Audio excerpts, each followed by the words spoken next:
You wake to the sound of stone grinding on stone, the steady scraping echoing through limestone halls that have kept human secrets for over 3,000 years.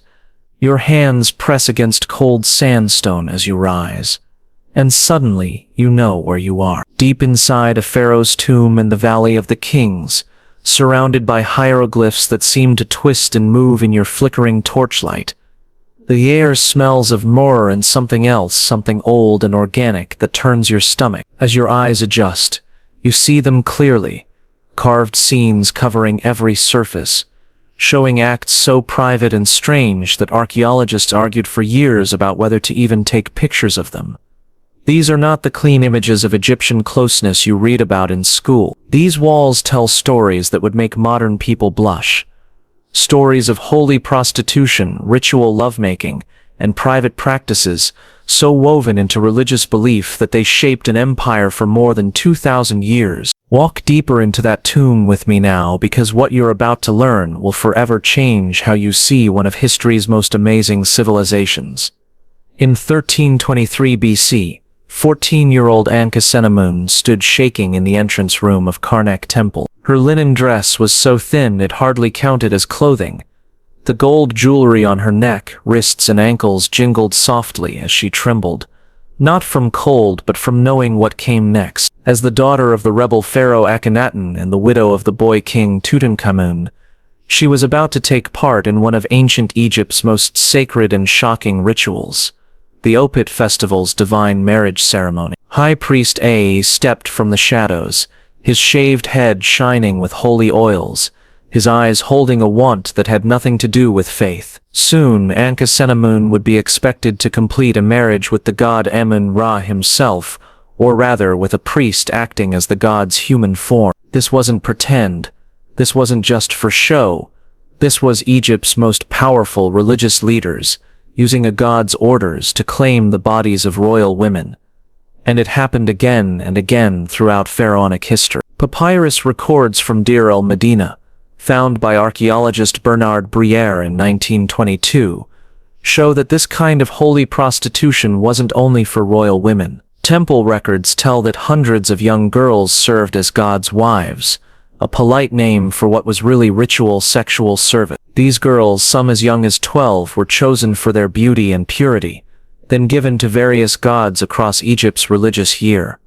The selection process itself was brutal in its clinical efficiency. Temple priests would examine candidates naked, checking for physical imperfections that might offend the god. A small scar, an uneven tooth, or even asymmetrical breasts could disqualify a girl from temple service, which ironically might have saved her from years of ritualized abuse disguised as religious duty. Joyce Tildesley's research at Manchester University uncovered temple accounts from Thebes dating to 1550 BC that detail the daily lives of these sacred prostitutes. They lived in temple complexes, wore distinctive clothing that marked their status, and were forbidden from marrying or bearing children outside of their religious duties. When they did become pregnant from their temple service, the children were often dedicated back to the temples, creating generational cycles of religious sexual servitude. But the most disturbing aspect of these divine unions wasn't their frequency, it was their public nature. During major religious festivals like Opet or Sed, thousands of Egyptians would gather to witness the pharaoh or high priests perform sacred marriages with temple women. These ceremonies weren't conducted in private chambers but in full view of the populace, who believed they were witnessing actual divine intercourse that would ensure the Nile's flood, the harvest's abundance, and the kingdom's prosperity. Contemporary accounts from Greek historian Herodotus, writing around 450 BC, describe his shock at witnessing such ceremonies during his travels through Egypt. He wrote of seeing the most beautiful maidens of noble birth being prepared for unions with gods who appeared in human form, noting that the women showed visible signs of distress that the Egyptian observers seemed to interpret as religious ecstasy. Archaeological evidence from the Temple of Min at Coptos reveals carved scenes showing these divine unions in explicit detail. The god Min, depicted with an erect phallus,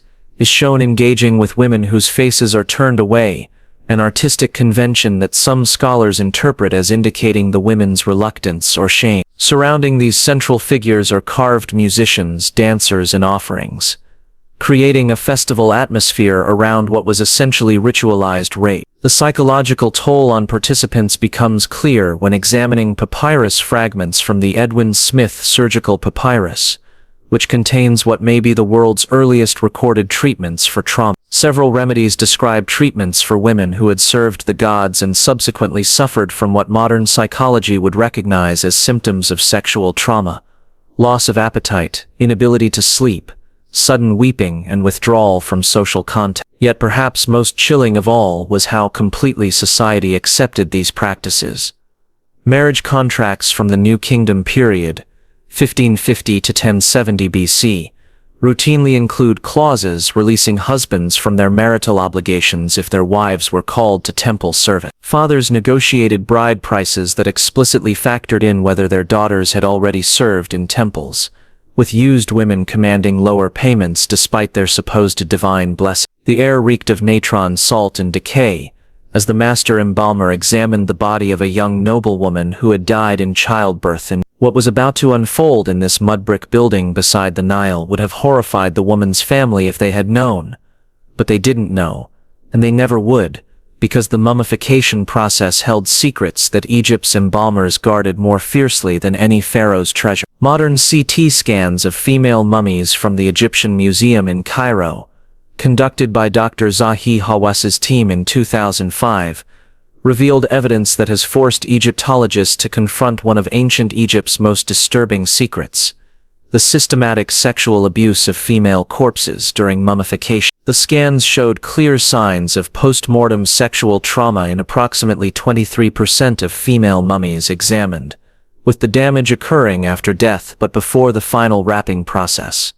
The Greek historian Herodotus first hinted at these practices in his histories, written around. He noted that families of beautiful women or women of high rank would wait several days before delivering bodies to embalmers to prevent indignities being offered to them. He cryptically added that one embalmer had been caught abusing a recently deceased woman and was subsequently killed by his fellow workers, not for the violation itself but for being discovered. Papyrus fragments from Deir el-Bahari, discovered during excavations in 1881, contain what appears to be training instructions for embalmers that include disturbing directives about handling female corpses. The texts, written in hieratic script, discussed the need for purification rituals that involved opening all sacred passages of the deceased woman's body. Modern scholars initially interpreted these as standard evisceration procedures, but the specific anatomical language and ritual context suggests something far more sinister. The mummification process took 70 days,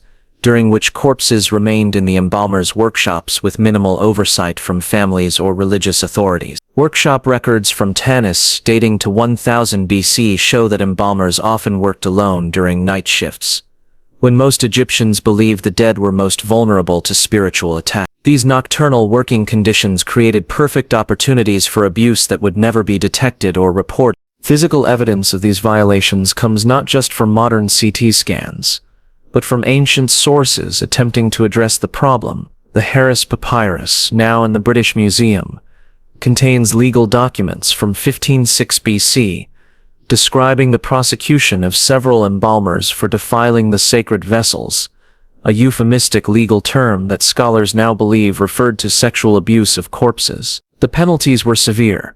Convicted embalmers faced execution, and their families were stripped of property and exiled from their communities.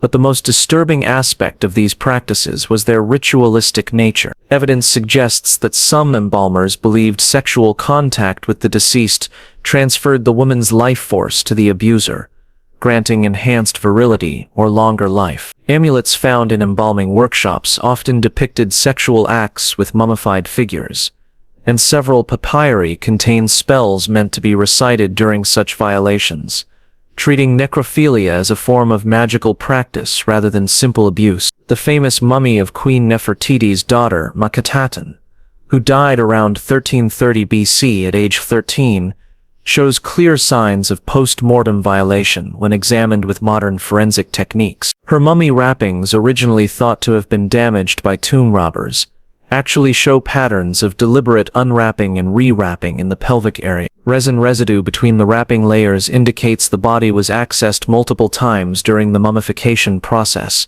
far beyond what any legitimate preservation technique would require. Contemporary accounts from Coptic Christian texts written centuries later describe the horror with which early Christians viewed Egyptian mummification practice. Bishop Theophilus of Alexandria, writing in 3085 AD, specifically condemned the defilement of female corpses by those who claimed to serve the gods of death. His writing suggests these practices continued well into the Roman period, becoming so notorious that Christian families refused Egyptian mummification services entirely. The psychological impact on embalmers themselves becomes evident when examining suicide rates among workers in mummification complexes. Records from Memphis show that embalmers died by suicide at rates far exceeding other professions, often by drowning themselves in the Nile, a method that Egyptians believed prevented the soul from reaching the afterlife. Some scholars suggest this represented guilt-driven self-punishment by men who had violated corpses but could not confess their crimes without facing execution. Perhaps most tragically,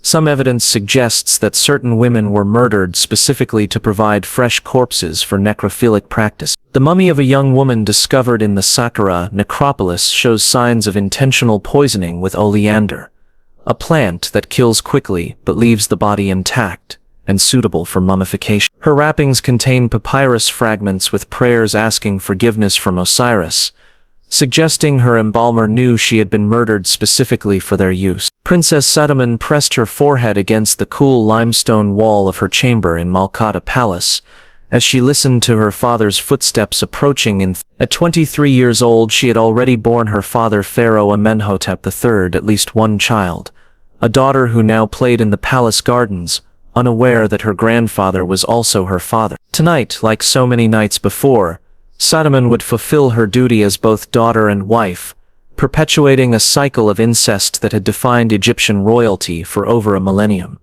Royal incest in ancient Egypt wasn't an aberration or historical exaggeration. It was systematic, deliberate, and documented with clinical precision in official royal records. The Cairo Museum's collection of royal mummy DNA, analyzed by geneticist Dr. Karsten Pusch in 2010, revealed that pharaonic family trees resembled biological disasters more than royal lineages. Tutankhamun himself was the product of a brother-sister union, and genetic analysis shows he suffered from multiple congenital disorders including spina bifida, clubfoot, and temporal lobe epilepsy, all likely results of generational inbreeding. The practice began with Egypt's earliest dynasties around 3100 BC, but reached its most extreme expression during the 18th dynasty. Pharaoh Thutmose II married his sister Ahmose. Their son Thutmose II married his half-sister Hatshepsut, and the pattern continued with obsessive regularity. Royal marriage contracts from this period, preserved on papyrus in the Metropolitan Museum, used specific legal language distinguishing between wives who were sisters of the body, full sisters, and sisters of the house, half-sisters, with different inheritance rights assigned to children from each category. But the extent of royal incest went far beyond sibling marriage. Pharaoh Amenhotep II married 3 of his daughters, and palace records from Amarna show that Akhenaten maintained sexual relationships with at least 6 of his daughters. One limestone relief from his capital at Amarna depicts the pharaoh kissing one daughter while another sits on his lap, with hieroglyphic text identifying both girls as his beloved wives and daughters of his body. The psychological toll on royal women becomes apparent when examining their abbreviated lifespans and frequent mysterious deaths. Queen Ankhesenamun, daughter and wife of Akhenaten, and later wife of Tutankhamun, survived to age 27, ancient by royal standard. Her mummy, discovered in 2010, shows evidence of chronic depression through bone analysis, vitamin D deficiency from rarely leaving palace chambers, stress fractures from physical abuse, and signs of frequent pregnancies that ended in miscarriage or infant death. Medical papyri from the Edwin Smith collection described treatments for conditions that modern doctors recognize as consequences of incest. Remedies for children born twisted include instructions for splints, exercises, and herbal treatments that suggest royal physicians were dealing with regular cases of birth defects. One particularly disturbing text describes a surgical procedure for infants born with sealed passages, likely referring to the genital malformations common in severely inbred populations. The most chilling evidence comes from the royal mummy cache discovered in 1881 at Deir el-Bahari. Of the 11 royal mummies found there, DNA analysis revealed that 9 were the products of incestuous unions, and 7 showed evidence of significant genetic disorders. 2 infant mummies found in Tutankhamun's tomb were his daughters, born of his marriage to his half-sister Ankhesenamun, and both suffered from neural tube defects that made survival impossible. Palace intrigue often centered around which daughters would be selected for royal marriage. The Amarna letters' diplomatic correspondence between Egypt and neighboring kingdoms contained several messages from foreign rulers expressing horror at Egyptian marriage customs. The king of Mitanni wrote to Amenhotep III in 1350 BC, "Your daughters who are wives are numerous, but you have not sent me any of your daughters in marriage. Why is this? Your daughters are your wives. Your wives are your daughters. This confuses my scribes when they write marriage agreements." Contemporary records reveal that Egyptian royal women often attempted to escape their fate through various means. Several papyri describe daughters fleeing to neighboring kingdoms, only to be forcibly returned by Egyptian army. One text from 1345 BC describes Princess Ekheteten's attempt to seek asylum with the Hittites. Writing to their king, "My father wishes to make me his wife, as he did my sisters, but I would rather die in foreign lands than submit to such violation of nature's law." The practice created its own perverted court culture where normal family relationships became impossible. Royal children grew up unsure whether their mothers were actually sisters or aunts, whether their brothers were actually fathers or uncles. Palace records from the time of Ramesses II describe a complex system of titles and etiquette designed to navigate these confused relationships, with specific protocols for addressing relatives who occupied multiple family roles simultaneously. Religious justification for incest came through identification with the gods Isis and Osiris, who were siblings married to each other. Temple reliefs show royal couples making offerings, while hieroglyphic text emphasizes their sibling relationship as divine blessing. However, private papyri from noble families reveal widespread revulsion at royal practices. One nobleman wrote to his son around 1330 BC, "The royal house breeds like animals in their dens. Sister with brother, father with daughter. This is why the gods cursed their children with twisted limbs and early death."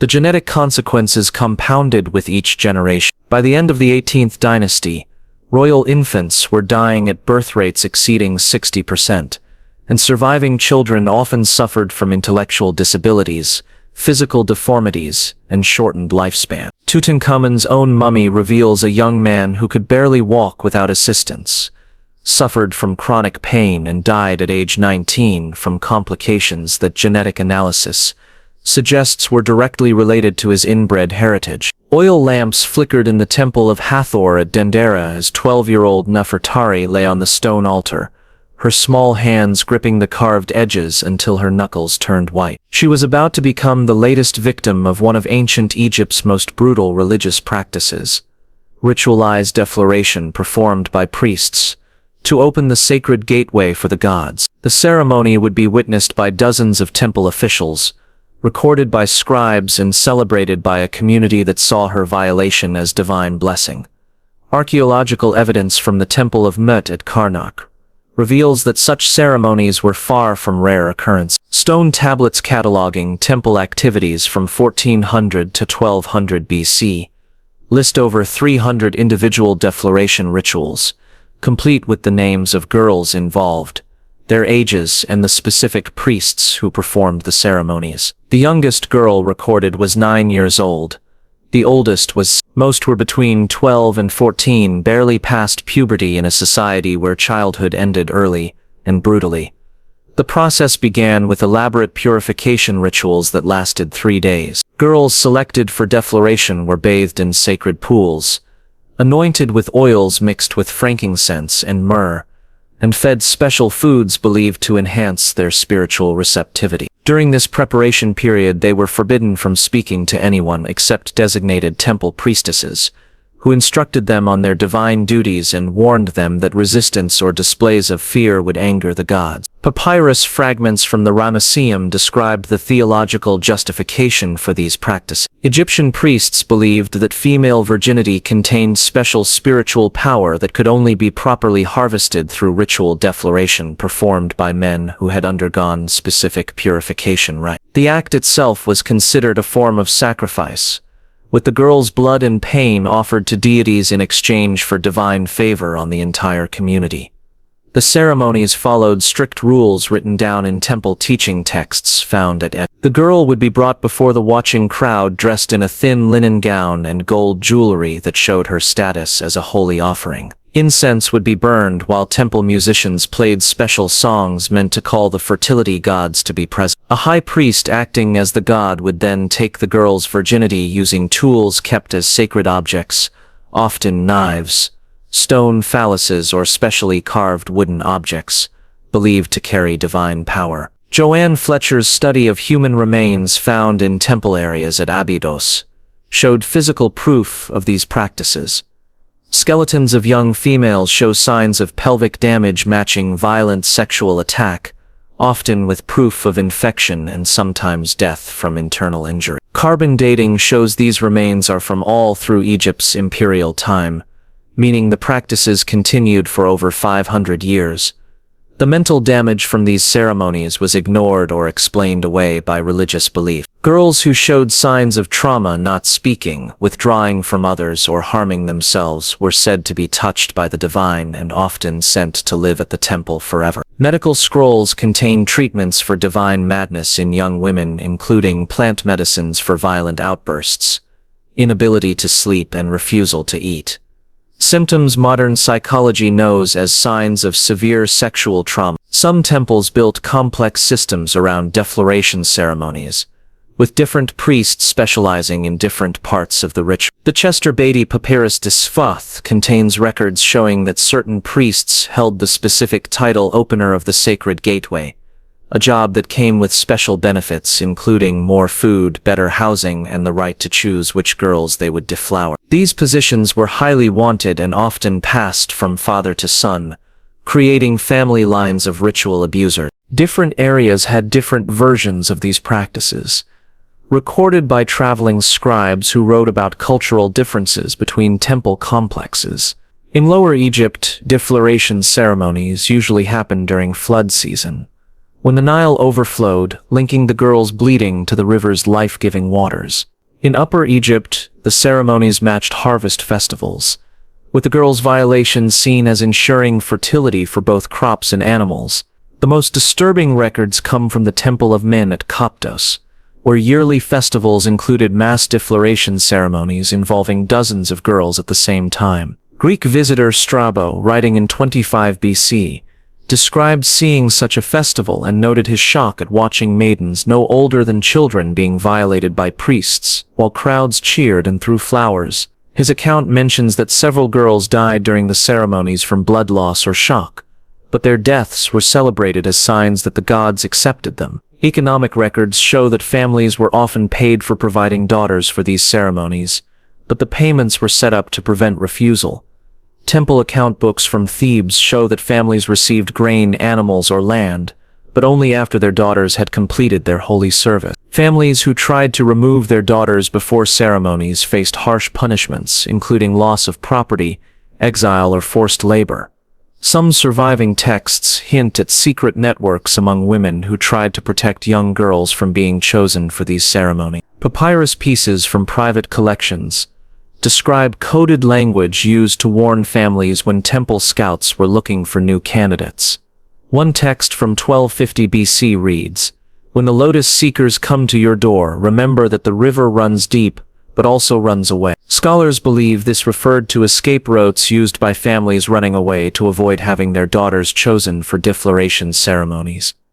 Twilight settled over the temple of Bastet at Bubastis as hundreds of oil lamps were lit, throughout the complex. Their flickering light cast dancing shadows across walls covered in hieroglyphs showing cats, dancers, and ritual scenes. In 570 BC, Ptolemaic Egypt was preparing for one of its most infamous religious festivals, a 3-day celebration where ordinary women became sacred prostitutes, offering their bodies to strangers to honor the cat goddess. What happened during these festivals would shock even experienced ancient historians, yet it represented just one part of a religious prostitution system that had operated throughout Egypt for over two. The Greek historian Herodotus, writing around 450 BC, described personally witnessing such festivals.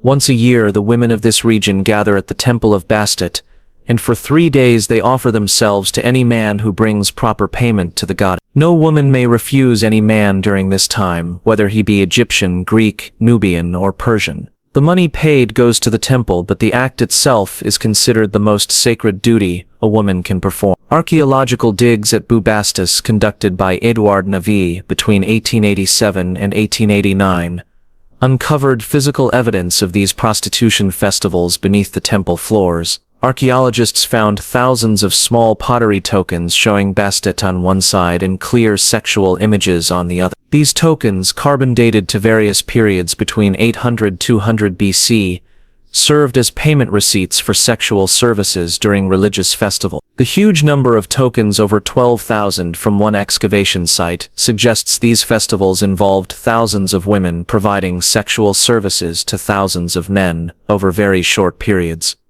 But sacred prostitution in Egypt went far beyond yearly festivals. Temple records from Philae discovered during the Aswan High Dam rescue operations in the 1960s document a permanent class of sacred prostitutes called God's Wives of Amun, who served male temple visitors all year. These women lived in special rooms within temple complexes, wore distinctive clothing that showed their availability, and followed strict religious rules governing their sexual service. The daily lives of these sacred prostitutes are documented in remarkable detail through papyrus archives discovered at Teptunis in 1899. Personal letters between prostitutes reveal the psychological toll of their situation. One woman wrote to her sister around 200 BC, "I have served 37 men this month, and still the goddess demands more. My body aches, but worse is my heart, which grows harder each day like stone left in the sun. I pray to Bastet to release me from this service."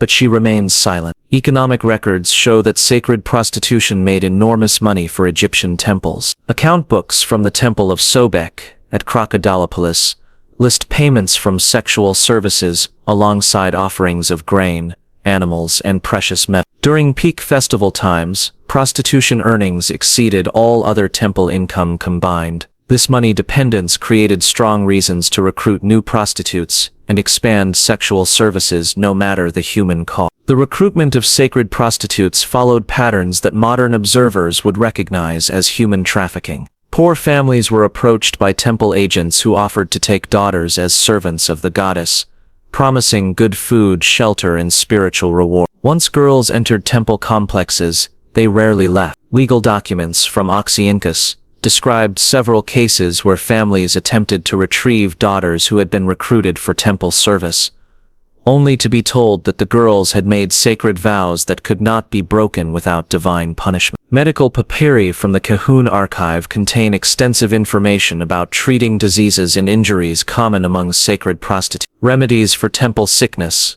likely sexually transmitted infections, appear repeatedly, along with treatments for pregnancy prevention, abortion-inducing herbs, and healing salves for genital injury. One particularly disturbing text describes surgical procedures for repairing severe internal damage caused by violent clients, suggesting that abuse was common and systematic. The age of girls entering sacred prostitution dropped significantly during periods of economic hardship, during famines or military conflicts. Temple records show increases in divine dedications of girls as young as 10 or 11 years. The Wilbur Papyrus, dating to 1401 BC, contains a census of sacred prostitutes at various temples that lists dozens of girls under age 14, with several described as having not yet reached womanhood but already serving male clients. Regional variations in sacred prostitution practices were documented by Greek and Roman visitors who traveled throughout Egypt. In Memphis, prostitutes served clients in underground chambers beneath the main temple complex,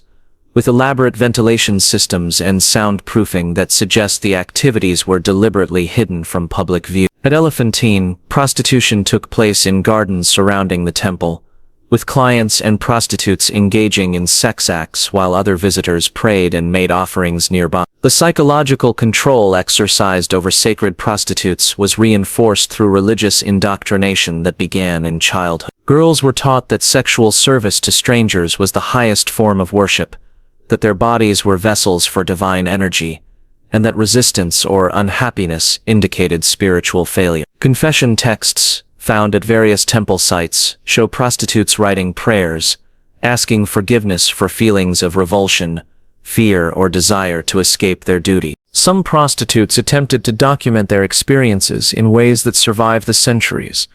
Graffiti carved into temple walls at Ifu includes messages from women serving as sacred prostitutes, many expressing desperation or resignation. One inscription dated to 1506 BC reads, "Isis knows the pain in my heart, but I cannot speak it aloud. May other daughters be spared this blessing." Another states simply, "I have forgotten my name, but the goddess remembers my body." The practice of sacred prostitution created complex legal and social problems that Egyptian courts struggled to address. Court records from Thebes described cases where men contracted sexually transmitted diseases from sacred prostitutes and demanded compensation from temples. Other legal documents detailed disputes over children born from sacred prostitution encounters, with questions about paternity, inheritance rights, and whether such children belonged to their mothers or to the temples where they were conceived. In 1279 BC, the embalmer's workshop beside the Valley of the Kings hummed with activity, as User-Hetmos prepared the mummy of a noble woman named Merit Pati for her eternal journey. But this preparation involved far more than the removal of organs and preservation of flesh. According to religious texts carved deep within royal tombs, Merit Pati would need her sexual organs intact and functional for the afterlife, where she would be expected to provide sexual services to male spirits, gods, and potentially the pharaoh himself throughout eternity. The mummification process therefore included specific procedures to ensure that female corpses remained sexually viable for their posthumous duties. The pyramid texts, dating from 2400 BC and representing some of Egypt's oldest religious writings, contain explicit descriptions of sexual activities expected in the afterlife. Dead pharaohs are promised beautiful women who will serve them in all ways, while female spirits are described as existing primarily to provide sexual pleasure to male souls. The text known as Pyramid Text 690 states, "The king will possess the wives of the gods,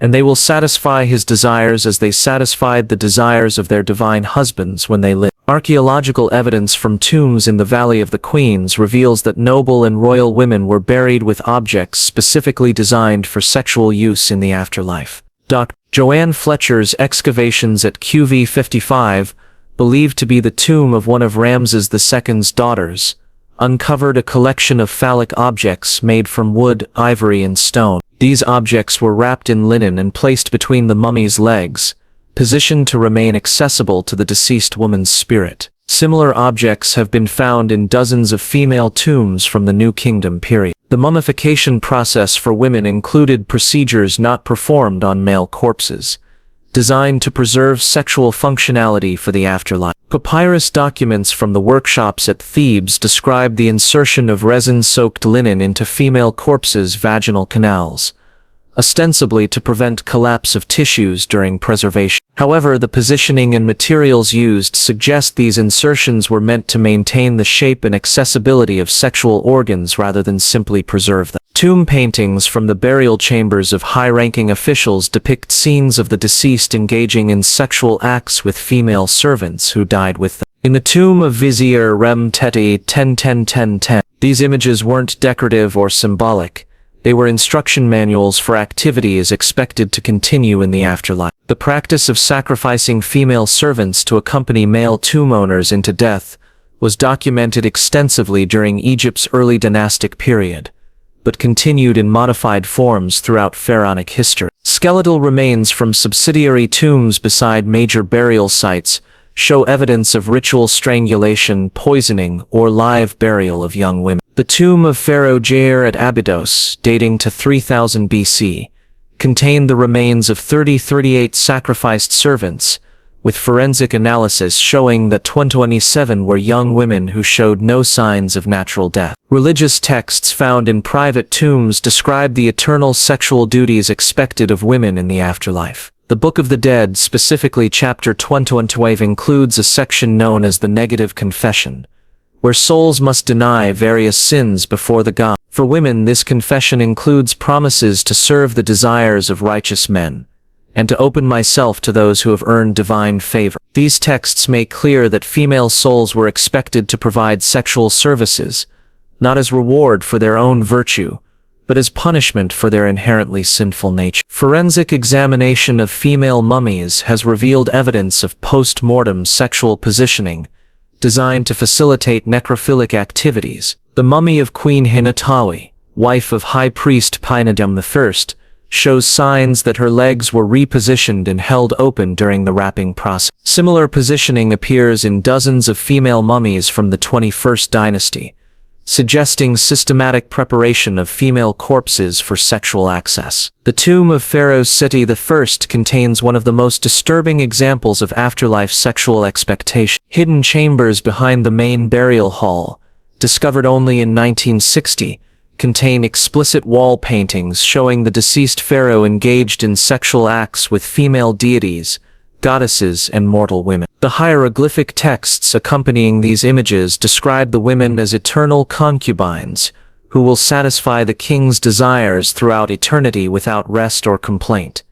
Burial goods specifically designed for afterlife sexual activities appear regularly in both royal and noble tombs. The tomb of Yuya and Tuyu, parents of Queen Tia, contained a collection of objects that archaeologists initially catalogued as religious implements, but which modern examination reveals to be sophisticated sex toys. These objects, carved from ebony and ivory with remarkable anatomical accuracy, were wrapped in the finest linen and placed in cedar boxes inscribed with prayers for their effectiveness in the afterlife. Medical papyri contains spells and procedures for ensuring that mummified women remain sexually attractive to male spirits. The Edwin Smith surgical papyrus includes instructions for preventing facial disfiguration during mummification, specifically for female corpses, noting that ugliness repels the desires of gods and men even in death. These procedures were more expensive and time-consuming than standard mummification, creating a lucrative specialization for embalmers who catered to wealthy families wanting to ensure their daughters remained desirable in the afterlife. Contemporary accounts from Greek and Roman visitors described their horror at Egyptian burial practices involving women. Diodorus Siculus, writing in 50 BC, noted his shock at learning that Egyptian women were prepared for death as if they were preparing for marriage, with great attention paid to their sexual organs and their ability to please men even beyond the grave. He described witnessing funeral preparations where deceased women were positioned and dressed as if they were courtesans awaiting clients. The psychological impact on living Egyptian women of knowing their eternal fate is documented in surviving personal letters and diary fragments. One woman wrote to her sister around 100 BC, "I fear death not for the pain of dying, but for the eternal servitude that awaits.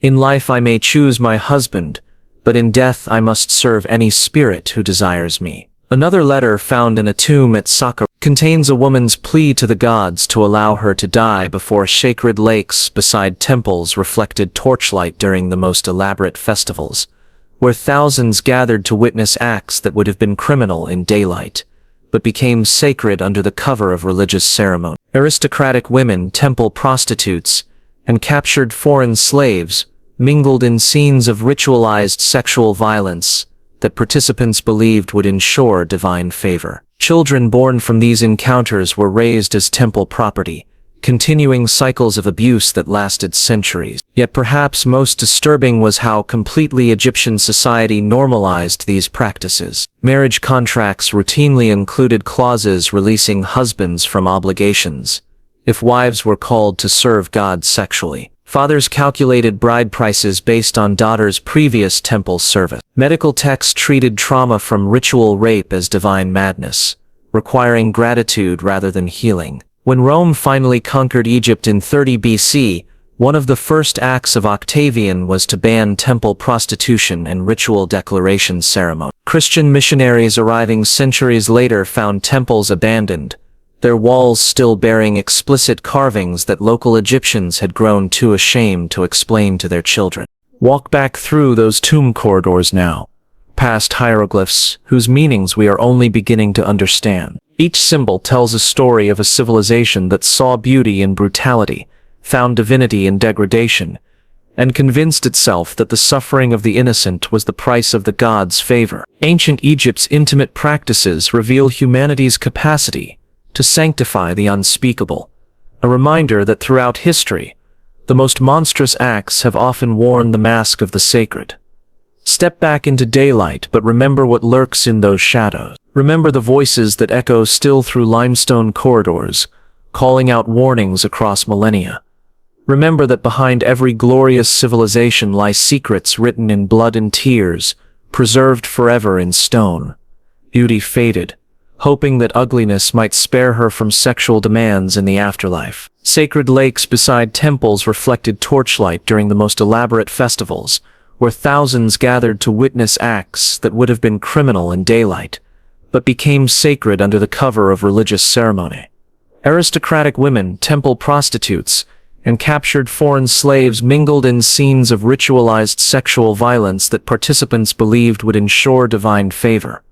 Children born from these encounters were raised as temple property, continuing cycles of abuse that lasted centuries. Yet perhaps most disturbing was how completely Egyptian society normalized these rites. Marriage contracts routinely included clauses releasing husbands from obligations if wives were called to serve God sexually. Fathers calculated bride prices based on daughters' previous temple service. Medical texts treated trauma from ritual rape as divine madness, requiring gratitude rather than healing. When Rome finally conquered Egypt in 30 BC, one of the first acts of Octavian was to ban temple prostitution and ritual declaration ceremony. Christian missionaries arriving centuries later found temples abandoned, their walls still bearing explicit carvings that local Egyptians had grown too ashamed to explain to their children. Walk back through those tomb corridors now, past hieroglyphs, whose meanings we are only beginning to understand. Each symbol tells a story of a civilization that saw beauty in brutality, found divinity in degradation, and convinced itself that the suffering of the innocent was the price of the gods' favor. Ancient Egypt's intimate practices reveal humanity's capacity to sanctify the unspeakable, a reminder that throughout history the most monstrous acts have often worn the mask of the sacred. Step back into daylight, but remember what lurks in those shadows. Remember the voices that echo still through limestone corridors, calling out warnings across millennia. Remember that behind every glorious civilization lie secrets written in blood and tears, preserved forever in stone.